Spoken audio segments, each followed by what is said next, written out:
ನೋಡಿ, ಈಗ ನಾನು ವಿಶೇಷವಾಗಿ ಈ ಒಂದು ವಿಷಯವನ್ನ ಹಂಚ್ತೀನಿ. ಇದನ್ನ ನಮ್ಮ KT ಹನುಮಂತರಾಜ್ ಸರ್ ಅವರೇ ಎಕ್ಸ್ಪ್ಲೈನ್ ಮಾಡ್ತಾರೆ. ನೀವು ನಂಬಲು ಅಸಾಧ್ಯ ಅಂತ ಒಂದು ಸಂಗ್ರಹಗಳನ್ನ ಅವ್ರು ಮಾಡಿದ್ದಾರೆ. ನೋಡಿ, ಇಲ್ಲಿ ಬನ್ನಿ. ನಮ್ಮ ಗಂಗಾ ಸಾಮ್ರಾಜ್ಯದ ತಲಕಾಡಿನ ಗಂಗರು ಮತ್ತು ಪಶ್ಚಿಮ ಗಂಗರು ಆಳ್ವಿಕೆಯಲ್ಲಿ ಬಳಸಿದಂತಹ ಅದ್ಭುತವಾದಂತಹ ನಾಣ್ಯಗಳ ಒಂದು ಸಂಗ್ರಹ ಮಾಡೋದಿದೆಯಲ್ವಾ, ಅದು ಅದ್ಭುತ. ನೀವು ನೋಡ್ಬೋದು, ಸಾಮಾನ್ಯವಾಗಿ ಗಂಗರ ಕಾಲದಲ್ಲಿ ಬಳಸದಂತ ನಾಣ್ಯದ ಮುಂಭಾಗ ಈ ರೀತಿ ಇರುತ್ತೆ, ಅದೇ ರೀತಿ ಹಿಮ್ಮುಖ ಈ ರೀತಿ ಇರುತ್ತೆ. ಆದ್ರೆ ಅದರ ಒರಿಜಿನಲ್ ಇದೆಯಲ್ವಾ, ಇಲ್ಲಿ ನೋಡಿ, ನೀವು ನೋಡ್ಬೋದು. ಇಲ್ಲಿ ನೋಡಿ, ನಾಣ್ಯ ಎಷ್ಟು ಸಣ್ಣದಾಗಿ, ಎಷ್ಟು ಅದನ್ನು ಸಹ ಅವರು ಕಲೆಕ್ಟ್ ಮಾಡಿರೋದಿದೆಯಲ್ವಾ, ಅದು ನಿಜವಾಗ್ಲೂ ವಿಸ್ಮಯ. ನೀವು ಅದೇ ರೀತಿ ಇನ್ನೊಂದನ್ನು ಸಹ ನೋಡ್ಬೋದು. ಅದರ ಹಿಂಭಾಗ ಎಲ್ಲಿದೆ, ಹಿಂಭಾಗ ಅನ್ನೋದಕ್ಕಿಂತ ಹಿಮ್ಮುಖ ಅಂದ್ರೆ ಚೆನ್ನಾಗಿರುತ್ತೆ. ಅದೇ ರೀತಿ ವಿಜಯನಗರ ಸಾಮ್ರಾಜ್ಯದ ಇಕೇರಿ ಮತ್ತು ಬೆಂದೂರಿನ ಕೆಳದಿ ಮುಖ್ಯಸ್ಥರು ಅವರ ಆಳ್ವಿಕೆಯಲ್ಲಿ ಬಳಸಿದಂತಹ ಇನ್ನೊಂದು ನಾಣ್ಯ ನೀವು ನೋಡೋದಕ್ಕೆ ಇಲ್ಲಿ ನೋಡ್ಬೋದು. ಇದು ನಿಜವಾದ ನಾಣ್ಯ, ಅಷ್ಟು ಸಣ್ಣದಾಗಿ ಅದನ್ನ ಬಳಸ್ತಾ ಇದ್ರು. ಅದೇ ರೀತಿ ಅದರ ನೀವು ಸ್ವಲ್ಪ ಅದನ್ನ ಡಿಜಿಟಲೈಸ್ ಮಾಡಿದ್ಮೇಲೆ ನೋಡಿದಂತಹ ಒಂದು ಇಮೇಜು, ಅದಕ್ಕೆ ಇಲ್ಲಿ ನೋಡ್ಬೋದು ನೀವು. ಅದರ ಅಚ್ಚು ಯಾವ ರೀತಿ ಇರುತ್ತೆ ಅನ್ನೋದಕ್ಕೆ ಇಲ್ಲೊಂದು ಇಮೇಜಸ್ ಇದೆ. ಮತ್ತೆ ಅದೇ ರೀತಿ ಕದಂಬರ ಆಳ್ವಿಕೆಯಲ್ಲಿ ಬಳಸಿದಂತ ಮತ್ತೊಂದು ನಾಣ್ಯಗಳು ನೋಡ್ಬೋದು ನೀವು. ಆ ನಾಣ್ಯಗಳು ಒಂದಷ್ಟು ಮುರಿದಿದೆ, ಈ ತರಾನೇ ಇದ್ದಿದ್ದು. ಓಕೆ, ಅವಾಗೆಲ್ಲ ಹ್ಯಾಂಡ್ಮೇಡು. ಅವ ಆಗಿನ ಕಾಲದ ರಾಜರು ಈಗ ಹೆಂಗೆ ಕಾಲ ಬದಲಾವಣೆ ಆಗ್ತಿದಾಗ ನಾಣ್ಯಗಳು ಹೆಂಗೆ ಅಚ್ಚು ಬೇರೆ ತರ ಮಾಡ್ತಾರೆ. ಆಗಿನ ಕಾಲದ ರಾಜರು ಮನೆತನದಲ್ಲಿ ನಾಣ್ಯಗಳನ್ನ ಯಾವ್ಯಾವ ರೀತಿ ಹ್ಯಾಂಡ್ಮೇಡ್ ಅಲ್ಲಿ ಅವ್ರವ್ರ ರಾಜಮನೆತನದಲ್ಲಿ ಮಾಡ್ತಾ ಇದ್ರು. ನೋಡಿ, ಇವ್ರದ್ದು ಶೈಲಿಯಲ್ಲಿ ಇವ್ರು ಮಾಡ್ತಾ ಇದ್ರು. ಅವೆಲ್ಲ ಹ್ಯಾಂಡ್ ಮೇಡ್ ಈ ತರ ನಾಣ್ಯಗಳು ಸುಮಾರು ಇದೇ ರೀತಿ ಅಲ್ಲ, ಇನ್ನಷ್ಟು ನೀವು ನೋಡ್ತಾ ಹೋದ್ರೆ ಕಣ್ಣು ಸಾಲದು. ಇವೆಲ್ಲ ಕಣ್ಣು ಫೀಲ್ ಮಾಡೋದಕ್ಕೆ ಅಷ್ಟೊಂದು ಕಲೆಕ್ಟ್ ಮಾಡಿ ಅದನ್ನ ಪ್ರಿಸರ್ವ್ ಮಾಡಿ ಇರೋದು ನಿಜವಾಗ್ಲೂ. ಇದು ನೋಡಿ, ಚಿತ್ರದುರ್ಗದ ನಾಯಕರು ಬಳಸಿದಂತಹ ನಾಣ್ಯಗಳ ಒಂದು ಅಚ್ಚನ್ನು ಸಹ ನೋಡಬಹುದು. ಮತ್ತೆ ಅದರ ಸ್ಮಾಲ್ ಡೀಟೇಲಿಂಗ್ ಸಹ ಅಷ್ಟು ಅದ್ಭುತವಾಗಿ ಮಾಡಿದ್ದಾರೆ. ಇದು ಇಲ್ಲಿ ಬನವಾಸಿ ಅವರ ಕಾಲದಲ್ಲಿ ಬಳಸಿದಂತ ನಾಣ್ಯ ಇದು. ಅದರ ಹಿಂಭಾಗ ಇಲ್ಲಿ ನೋಡ್ಬೋದು ನೀವು. ಮತ್ತೆ ರೀತಿ ಮೈಸೂರು ಮೈಸೂರಲ್ಲ, ಟಿಪ್ಪು ಸುಲ್ತಾನ್ ಅವರು ಮೈಸೂರು ಕಿಂಗ್ಡಮ್ ರಾಜಧಾನಿ, ಮೈಸೂರು ರಾಜಧಾನಿಯಲ್ಲಿ ಟಿಪ್ಪು ಸುಲ್ತಾನ್ ಕಾಲದಲ್ಲಿ ಬಳಸಿದಂತ ನಾಣ್ಯಗಳು ನೋಡಿ, ಎಷ್ಟು ಅದ್ಭುತವಾಗಿ ಇವೆಲ್ಲವಿದೆ. ಅದೇ ರೀತಿ ಆಲೇರಿ ರಾಜವಂಶದ ಕೊಡುಗೆ ಕೂಡ ಅವರ ಕಾಲದಲ್ಲಿ ಬಳಸಿದಂತ ನಾಣ್ಯಗಳು ಇವೆಲ್ಲ. ಮೈಸೂರು ಒಡೆಯರ್ ಕಾಲದಲ್ಲಿ ನೋಡಿ, ಕೃಷ್ಣರಾಜರ ಒಡೆಯರು ವಿಶೇಷವಾಗಿ ಎಷ್ಟು ಅದ್ಭುತವಾದಂತಹ ಚಿತ್ರಗಳನ್ನ ಬಿಡಿಸಿದ್ದಾರೆ. ಅಲ್ಲಿ ಶಿವ ಪಾರ್ವತಿ ಕುಳಿತಿರುವಂತಹ ಒಂದು ತ್ರಿಶೂಲ ಇಟ್ಕೊಂಡು ಅಂತಹ ಒಂದು ಮುದ್ರೆಗಳನ್ನ ಬಳಸಿ ಅಚ್ಚನ್ನು ಒತ್ತಿ ತಯಾರಿಸಿದಂತ ನಾಣ್ಯಗಳು ಇವೆಲ್ಲವು. ಹರಿಹರ ಹಿಂಭಾಗದಲ್ಲಿ ಚಿನ್ನದ ನಾಣ್ಯ ಇವೆಲ್ಲವು. ನೋಡಿ, ಕಂಠೀರವ ನರಸರಾಜ ಒಡೆಯರ್ ಬಳಸಿದಂತಹ ನಾಣ್ಯಗಳು ಅವರ ಆಳ್ವಿಕೆಯಲ್ಲಿ ನೋಡ್ಬೋದು ನೀವು. ಅದರ ಒರಿಜಿನಲ್ ಅನ್ನ ನೀವು ಬಂದ್ರೇನೆ ಅದನ್ನ ಫೀಲ್ ಮಾಡೋದಿಕ್ಕಾಗೋದು. ಇದೆಲ್ಲವೂ ಕಾಣುತ್ತಿದೆಯಲ್ವಾ, ಇವೆಲ್ಲವೂ ಒರಿಜಿನಲ್ ನಾಣ್ಯಗಳು. ಇಲ್ಲಿ ನೋಡಿ, ತಾಮ್ರದ ನಾಣ್ಯಗಳು. ಚಿನ್ನ ಬಂತು, ನಂತರ ಹಿತ್ತಾಳೆ ಬಂತು, ಆ ರೀತಿ ತಾಮ್ರ ಬಂತು. ಅದೇ ರೀತಿ ಈಗ ನಾವು ಬಳಸಿದಂತಹ ಕಾಲಕ್ಕೆ ಅದರ ವೈಶಿಷ್ಟ್ಯಗಳು, ಶೈಲಿಗಳು ಎಲ್ಲ ಬದಲಾಗ್ತಾ ಬಂದಿದೆ. ಈಗ ಕಾಸು ಅಂತ ಮೈಸೂರು ಇದ್ರಲ್ಲೇ ಬಂದಿದ್ದು. ಕೃಷ್ಣರಾಜ ಒಡೆಯರು ಅವರ ಆಳ್ವಿಕೆಯಲ್ಲಿ ತಂದಂತಹ ಹೊಸ ಕಾಸು ಪದ್ಧತಿ, ಅದರ ವ್ಯಾಲ್ಯೂಸ್ ಕೂಡ ಸಹ ಹಾಕಿದರೆ. ಇಲ್ಲಿ ಎಷ್ಟಿರ್ಬೇಕು ಒಂದು ಕಾಸು ಅಂದ್ರೆ ಏನು, ಅದೆಲ್ಲವೂ ಇಲ್ಲಿ ನೀವು ಫೀಲ್ ಮಾಡಬಹುದು. ನೋಡಿ, ಇನ್ನು ಹಲವಾರು ನಾಣ್ಯಗಳು ಇಲ್ಲಿದ್ದಾವೆ. ಇವೆಲ್ಲವೂ ಕೃಷ್ಣರಾಜ ಒಡೆಯರ ಕಾಲದ ನಾಣ್ಯಗಳು. ಮೈಸೂರು ಮನೆತನದಲ್ಲಿ ಇದು ಲಕ್ಕಣ್ಣ ದಂಡೇಶ ನಾಯಕ ಅಂತ, ಇವ್ರದ್ದು ಮುಳಬಾಗ್ಲು ನಾಣ್ಯ. ಲಕ್ಕಣ್ಣ ದಂಡೇಶ ನಾಯಕ ನೋಡಿ, ಮುಂಭಾಗ ಮತ್ತೆ ಹಿಂಭಾಗ ಎಷ್ಟು ಅದ್ಭುತವಾಗಿ ನಾಣ್ಯಗಳನ್ನ ಬಳಸ್ತಾ ಇದ್ರು ನೋಡ್ಬೋದು ನೀವು. ಇದು ಸಂಖ್ಯೆ 1, 2, 3 ಇದು 33 ನಾಣ್ಯಗಳು ನೋಡಿ. ಮೈಸೂರು ಒಡೆಯರದು ಸಂಖ್ಯಾ ನಾಣ್ಯಗಳು ಅಂದ್ರೆ ಒಂದೊಂದು ನಾಣ್ಯಕ್ಕೆ ಒಂದೊಂದು ಶೈಲಿಗೆ ಒಂದೊಂದು ವ್ಯಾಲ್ಯೂಸ್ ನ ಕೊಟ್ಟಿದ್ರು. ಅಲ್ಲ, ಕನ್ನಡ ಅಂಕಿಗಳು ಹಾಕಿದ್ರು. ನೋಡಿ, ಅದು ಇನ್ನೂ ವಿಶೇಷವಾದದ್ದು ಅಂದ್ರೆ ಪ್ರತಿಯೊಂದು ನಾಣ್ಯದ ಮೇಲೆ ಕನ್ನಡದ ಅಕ್ಷರಗಳ ಅಂಕಿಗಳ ಒಂದು ಬಳಸಿರೋದು ಇನ್ನೂ ಅದ್ಭುತವಾದದ್ದು. ನೋಡಿ, 33 ನಾಣ್ಯಗಳು ನೋಡಿ. ಮೈಸೂರು ಕಾಳ್ವಿಕೆಯಲ್ಲಿ ಬಳಸಿದಂತದ್ದು 33 ನಾಣ್ಯಗಳು. ಸಂಖ್ಯೆಗಳನ್ನ ಬಳಸಿದ್ರು ಅವಾಗ ನಾಣ್ಯಗಳು ಇವು ನೋಡಿ. ಇಲ್ಲಿದೆ 33 ಸಂಖ್ಯೆಗಳು ಬಳಸಿ ನಾಣ್ಯಗಳು ಮಾಡಿದ್ರು. ನೀವು ಇವೆಲ್ಲವನ್ನು ಫೀಲ್ ಮಾಡ್ಬೇಕಂದ್ರೆ ಇಲ್ಲಿದ್ದು ಫೀಲ್ ಮಾಡಿದಾಗ ಮಾತ್ರ ಅದನ್ನ ನೀವು ಫೀಲ್ ಮಾಡೋದಿಕ್ಕಾಗತ್ತೆ. ನೋಡಿ ಇದು ದೊಡ್ಡಬಳ್ಳಾಪುರ ನಾಣ್ಯ ಪಣಮ್ ಅಂತ ನೋಡಿ. ಮೊಹಮ್ಮದ್ ಶಾ ಆಳ್ವಿಕೆಯಲ್ಲಿ ನಮ್ಮ ದೊಡ್ಡಬಳ್ಳಾಪುರದಲ್ಲಿ ಮುದ್ರಿತವಾದಂತಹ ನಾಣ್ಯಗಳಿವೆಲ್ಲವು, ಇಲ್ಲೇ ಬಳಸಿದಂತ ನಾಣ್ಯಗಳು, ಟಂಕಿಸಿದಂತ ನಾಣ್ಯಗಳಿವೆಲ್ಲ. ಟಂಕಶಾಲೆ ಇಲ್ಲೇ ಇತ್ತು. ಟಂಕಶಾಲೆ ಕೂಡ ದೊಡ್ಡಬಳ್ಳಾಪುರದಲ್ಲಿ ಇದ್ದಂತದ್ದು. ಇದು ವಿಶೇಷವಾದದ್ದು, ಅದು ಅದ್ಭುತ. ಮತ್ತೆ ಆದಿಲ್ ಶಾ ಕಾಲದಲ್ಲಿ ಬಿಜಾಪುರದಲ್ಲಿ ಬಳಸಿದಂತಹ ನಾಣ್ಯ ಲಾರಿನ್ ಅಂತ ಹೇಳಿ ಕರೀತಾರೆ. ಅದು ಈ ಶೈಲಿಯಲ್ಲಿ ಇತ್ತು. ಇದು ಇನ್ನೂ ಅದ್ಭುತವಾದದ್ದು. ನೀವು ನೋಡ್ಬೋದು ಇಲ್ಲಿ ಮುಂಭಾಗ ಮತ್ತೆ ಹಿಮ್ಮುಖ. ಇದು ಕರ್ನಾಟಕ ರಾಜ್ಯ ಮನೆತನಗಳ ನಾಣ್ಯಗಳು. ಇವೆಲ್ಲವೂ ನಮ್ಮ ಕರ್ನಾಟಕದ ರಾಜ್ಯ ಮನೆತನಗಳ ನಾಣ್ಯಗಳು. ಇದು ವಿಶೇಷವಾಗಿ ನಮ್ಮ KT ಹನುಮಂತ್ ಸರ್ ಸಂಗ್ರಹ ಮಾಡಿರೋದು ಇನ್ನೂ ವಿಶೇಷ.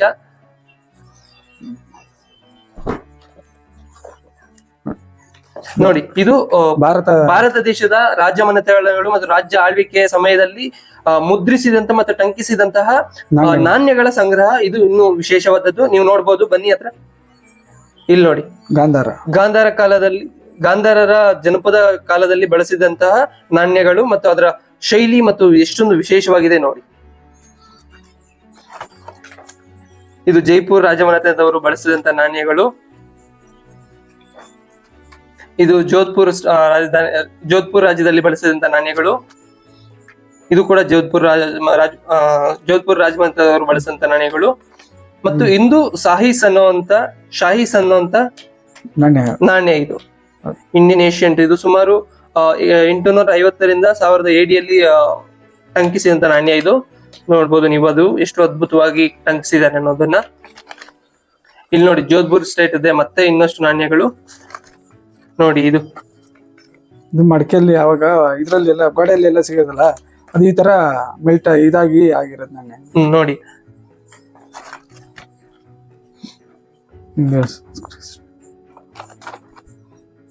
ಮಯೂರ ನಾಣ್ಯಗಳು, 4 ನಾಣ್ಯಗಳು. ಇದು ಅಂದ್ರೆ ಪಂಚ್ಮಾರ್ಕ್.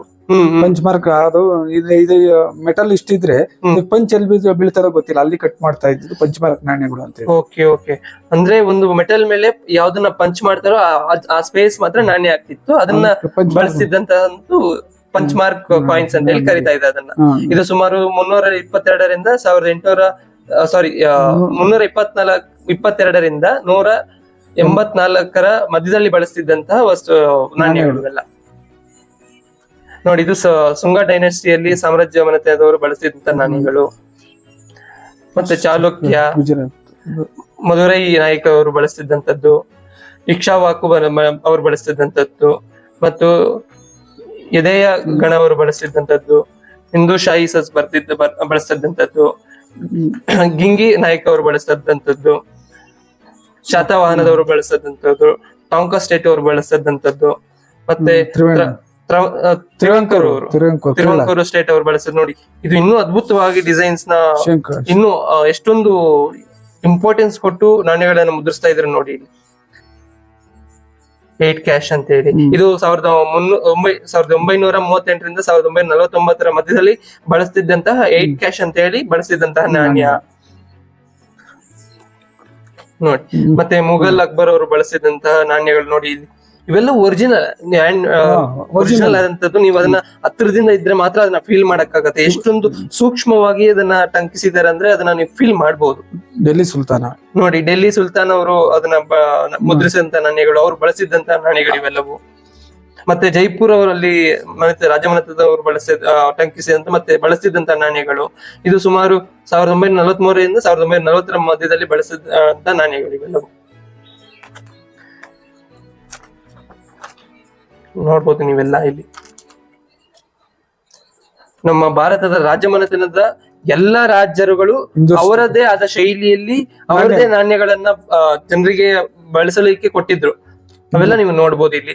ಇಂಡೋರು ರಾಜಮನೆತನದ ರಾಜರುಗಳು ಟಂಕಿಸಿದಂತ ನಾಣ್ಯಗಳು ಎಷ್ಟೊಂದು ಅಡ್ವಾನ್ಸ್ ಇದ್ದಾರೆ ಅಂದ್ರೆ ಅಷ್ಟು ಅಚ್ಚುಕಟ್ಟಾಗಿ ಮುದ್ರಿಸ್ತಾ ಇದ್ರು.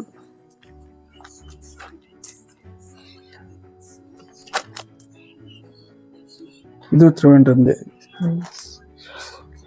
ಪ್ರತಿಯೊಂದು ರಾಜಮನೆತನ ಅವರದ್ದೇ ಆದ ರೀತಿಯಲ್ಲಿ ಅವರದ್ದೇ ಆದ ಶೈಲಿಯಲ್ಲಿ ಹೈದರಾಬಾದ್ ಸ್ಟೇಟ್ ಹೈದರಾಬಾದ್ ನಿಜಾಮರು ಆಗಿರ್ಬೋದು, ಹೈದರಾಬಾದ್ ಸ್ಟೇಟ್ ಅಲ್ಲಿ ಆಳಿದಂತ ರಾಜಮನೆತನದವರು ಮುದ್ರಿಸಿದಂತಹ ನಾಣ್ಯ ಇದು. ಇವೆಲ್ಲವೂ ಒರಿಜಿನಲ್ ನೋಡಿ, ಹೈದರಾಬಾದ್ ಮನೆತನದವರೇ ಬಳಸಿದಂತ ನಾಣ್ಯಗಳಿವೆಲ್ಲ.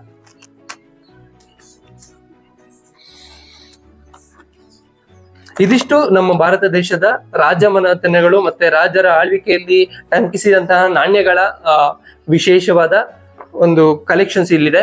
ಸರ್, ಇಷ್ಟೆಲ್ಲ ಏನಂತೀವಿ ಪ್ಯಾಷನೇಟ್ ಆಗಿ ಇಷ್ಟೆಲ್ಲ ಕಲೆಕ್ಟ್ ಮಾಡಿ ಇಷ್ಟೆಲ್ಲ ಮಾಡಿದೀರಾ, ಬಟ್ ಇದನ್ನ ನಿಮ್ಮನ್ನ ಗುರ್ತಿಸಿ ನಿಮ್ಗೆ ರೆಕಾರ್ಡ್ ಅಥವಾ ನಿಮ್ಮ ಅಚೀವ್ಮೆಂಟ್ಸ್ ನ ರೆಕಗ್ನೈಸ್ ಮಾಡಿರೋಂತ ಏನಾದ್ರು ಪ್ರಶಸ್ತಿ ಅಥವಾ ಅದನ್ನೇನಾದ್ರು ಕೊಟ್ಟಿದ್ದಾರೆ? ಇಲ್ಲಿ ಕರ್ನಾಟಕದಲ್ಲಿ ಕರ್ನಾಟಕ ರಾಜ್ಯೋತ್ಸವ ಪ್ರಶಸ್ತಿ ಕೊಟ್ಟರು, ಜಿಲ್ಲಾ ಪ್ರಶಸ್ತಿ ಕೊಟ್ಟರು. ಅನಂತರವಾಗಿ ಸಂಘ ಸಂಸ್ಥೆಗಳು ಕೊಟ್ಟಿದೆ ಪ್ರಶಸ್ತಿಗಳಿಗೆ, ಏನು ತೊಂದರೆ ಇಲ್ಲ, ಪ್ರಶಸ್ತಿಗೂ ಕೊಡ್ತಾರೆ. ಆಮೇಲೆ ಇದು ನಾನು 50,000 ಕಾಯಿನು 50,000 ಕಾಯಿನ್ನ 50 ಪೈಸಾ ಕಾಯಿನ್ನ 50,000 ಮಾಡಿ Karnataka achiever book of record ಮಾಡಿದೆ, Abdul Kalam achiever book of record ಮಾಡಿದೆ, Uttar Pradesh book of record ಮಾಡಿದೆ, ಕಾಸ್ಮಾ ಬುಕ್ ಆಫ್ ರೆಕಾರ್ಡ್ ಮಾಡಿದ್ದೀನಿ. ಸುಮಾರು ಬುಕ್ಕಲ್ಲಿ ನಾನು ರೆಕಾರ್ಡ್ ಮಾಡಿದ್ದೀನಿ. ಆಮೇಲೆ ನನಗೆ ಆಂಧ್ರ ಪ್ರದೇಶದಲ್ಲಿ ಸೆಂಟ್ರಲ್ ಗೌರ್ಮೆಂಟ್ಗಳು ಅಲ್ಲಿಂದ ನಾನು ಪ್ರದರ್ಶನ ಮಾಡಿದ್ದಕ್ಕೆಲ್ಲ ಬಹಳ ಚೆನ್ನಾಗಿ ನನಗೆ ಅಲ್ಲಿ ರೆಕಗ್ನೈಸ್ ಆಂಧ್ರ ಪ್ರದೇಶ ಕೊಟ್ಟಿದ್ದಾರೆ ಸೆಂಟ್ರಲ್ ಗೌರ್ಮೆಂಟ್. ಸರ್, ಅಂದ್ರೆ ಈ 50 ಪೈಸೆ 50,000 ಕಾಯಿನ್, 50 ಪೈಸೆ 50,000 ಕಾಯಿನ್ ಅದನ್ನ ರೆಕಾರ್ಡ್ ಮಾಡಿದ್ದೀನಿ. ಸೂಪರ್. ಕರ್ನಾಟಕ ಅಚೀವರ್ ಬುಕ್ ಅಲ್ಲಿ, ಮತ್ತೆ ಉತ್ತರ ಪ್ರದೇಶ ಅಚೀವರ್, ಆಮೇಲೆ cosmo book of achiever book, ಆಮೇಲೆ Abdul Kalam book of record, ಈ ತರ ತುಂಬಾ ಬುಕ್ ಅಲ್ಲಿ ರೆಕಾರ್ಡ್ ಮಾಡಿದ್ವಿ. ಮತ್ತೆ ಇದೇ ರೀತಿ ಇನ್ನಷ್ಟು ಅಚೀವ್ಮೆಂಟ್ಸ್ ನ ಮಾಡಿ ವರ್ಲ್ಡ್ ರೆಕಾರ್ಡ್ ಆಗಿರ್ಬೋದು, ಲಿಮ್ಕಾ ರೆಕಾರ್ಡ್ ಆಗಿರ್ಬೋದು, ಯಾಕಂದ್ರೆ ಅಷ್ಟು ಈಸಿ ಅಲ್ಲ. ನೀವೇ ಹೇಳ್ತಿದ್ರಿ ಸುಮಾರು 5 ಲಕ್ಷ ವಸ್ತುಗಳನ್ನ ಸಂಗ್ರಹ ಮಾಡಿರಂತಲ್ವಾ? ಅಂದ್ರೆ ಪ್ರತಿಯೊಂದು ಕಾಯಿನ್ ಆಗಿರ್ಬೋದು, ಪ್ರತಿಯೊಂದು ನೋಟ್ ಆಗಿರ್ಬೋದು, ಅಂಚೆ ಆಗಿರ್ಬೋದು, ಚೀಟಿ ಆಗಿರ್ಬೋದು, ಮತ್ತೆ ಡಾಕ್ಯುಮೆಂಟ್ಸ್ ಆಗಿರ್ಬೋದು, ಸರ್ಟಿಫಿಕೇಟ್ಸ್ ಆಗಿರ್ಬೋದು, ಪ್ರತಿಯೊಂದನ್ನು ಪುರಾತನ ವಸ್ತುಗಳ ರೀತಿಯಲ್ಲಿ ಎಲ್ಲವನ್ನೂ ಕಲೆಕ್ಟ್ ಮಾಡಿ ಸುಮಾರು 5 ಲಕ್ಷಕ್ಕೂ ಮೀರಿ ವಸ್ತುಗಳನ್ನ ಕಲೆಕ್ಟ್ ಮಾಡಿದ್ದಾರೆ. ಸೊ ಇಂತ ಅಚೀವ್ಮೆಂಟ್ಸ್ ನ ಇನ್ನಷ್ಟು ಮತ್ತಷ್ಟು ಮಾಡ್ಲಿ ಅಂತ ಹೇಳಿ ನಾವೆಲ್ಲ ಹಾರೈಸ್ತೀವಿ. ಸರ್, ಈ ಇಷ್ಟೊಂದು ವಿಚಾರಗಳಲ್ಲಿ ನಿಮ್ಗೆ ಏನೋ ಒಂದು ಕೆಲಸ ಮಾಡಿರ್ಬೇಕಾಗಿರ್ಬೋದು ಅಥವಾ ಏನೋ ಮೋಟಿವೇಶನ್ ಕೊಟ್ಟಂತ ವಿಚಾರ ಆಗಿರೋ ಯಾವ್ದೋ ರೀತಿಯ ಸರ್ ಮೋಟಿವೇಶನ್ ನಾನು ಮಾಡ್ಬೇಕು ಇನ್ನು ಅನ್ನೋಂತ ಒಂದು ಮೋಟಿವೇಶನ್ ಕೊಟ್ಟಂತ ವಿಚಾರ? ಈಗ ನಿಮ್ಮಂತ ಮೀಡಿಯಾಗಳು ನನ್ನ ಇಡೀ ಕರ್ನಾಟಕ ತೋರಿಸ್ತಾ ಇದ್ದೀರಾ. ಈಗ ನಮ್ಮೂರಲ್ಲಿ ಆಗಿರ್ಬೋದು, ದೊಡ್ಡಬಳ್ಳಾಪುರದಲ್ಲಿ ತುಂಬಾ ನ್ಯೂಸ್ ಚಾನಲ್ ಇತ್ತೀಚೆಗೆ ನನ್ನನ್ನ ಮೋಟಿವೇಶನ್ ಕೊಟ್ಟವ್ರೆ. ಇವರು ಬಂದು ವಿಡಿಯೋ ಮಾಡಿ ಈಗ 20,000 30,000 ವ್ಯೂವರ್ಸ್ ಬಂದವ್ರೆ ಅಂತಾರೆ. ಅದು ನನಗೆ ಬಹಳ ಒಳ್ಳೆ ಇದು. ಇನ್ನು ಮುಂದಕ್ಕೆ ನಾನು ಕರ್ನಾಟಕದಲ್ಲಿ ಗುರುತಿಸ್ಕೊಬೇಕು, ನಮ್ಮ ಕರ್ನಾಟಕದ ಇದ್ರನ್ನ ಇತಿಹಾಸ ಪರಂಪರೆಯನ್ನ ತಿಳಿಸ್ಬೇಕು. ಮುಂದಿನ ದಿನಗಳಲ್ಲಿ ನಾನು ದೊಡ್ಡಬಳ್ಳಾಪುರದಲ್ಲಿ ನಮ್ಮೂರು ದೊಡ್ಡಬಳ್ಳಾಪುರ ಅಂತ ನನಗೆ ಹೆಮ್ಮೆ ಇದೆ. ಇವ್ರೆಲ್ಲ ಕೊಟ್ಟಿರೋ ಊರು. ನನಗೆ ಇವ್ರಿಗೆ ಬಹಳ ಧನ್ಯವಾದಗಳು. ಆಮೇಲೆ ಇವರು ನನ್ನ ಮ್ಯೂಸಿಯಂ ಮಾಡಿದ್ರೆ ಬಹಳ ಇದೆ. ಇದು ನೀವು ಬಹಳ ಧನ್ಯವಾದಗಳು. ನಮ್ಮಂತವ್ರನ್ನ ಗುರುತಿಸಿ ಬೆಂಗಳೂರಿಂದ ಬಂದು ಇಂಟರ್ವ್ಯೂ ಮಾಡಿರೋದಕ್ಕೆ ನಿಮಗೂ ಧನ್ಯವಾದಗಳು. ಖಂಡಿತ ಸರ್. ಇದು ಇಲ್ಲಿಗೆ ಮುಗಿಯೋದಿಲ್ಲ ನಮ್ಮ ಈ ಸಂಚಿಕೆಗಳು. ಇದಷ್ಟು ಜಸ್ಟ್ ಅವ್ರು ಮಾಡಿರುವಂತ ಕೆಲಸದ ಬಗ್ಗೆ ಅವ್ರು ನಿಮಗೆ ತೋರಿಸುವಂತ ಪ್ರಯತ್ನ. ಮುಂದಿನ ದಿನಗಳಲ್ಲಿ ಅವರು ಮಾಡುವಂತ ಸಾಧನೆಗಳಾಗಿರ್ಬೋದು ಅಥವಾ ಅವರ ಜೀವನದಲ್ಲಿ ಇನ್ನಷ್ಟು ವಿಚಾರಗಳನ್ನ ನೀವು ತಿಳ್ಕೊಬೇಕಂತ ಆಸಕ್ತಿ ಇದ್ರೆ ಅದಕ್ಕೂ ಮತ್ತೊಂದು ಎಪಿಸೋಡ್ ನ ಮಾಡುವಂತ ಪ್ರಯತ್ನ ನಾವು ಮಾಡ್ತೇವೆ. ಇದಿಷ್ಟು ಇವತ್ತಿನ ವಿಶೇಷ ತೋರಿಸುವಂತ ಪ್ರಯತ್ನ ನಮ್ಮದಾಗಿತ್ತು. ಇದೇ ರೀತಿ ನಮ್ಮ ಚಾನೆಲ್ ನ ನೋಡ್ತಾ ಇರಿ. ಧನ್ಯವಾದ ಸರ್. ಧನ್ಯವಾದ. ಧನ್ಯವಾದಗಳು ಸರ್. Thank you sir.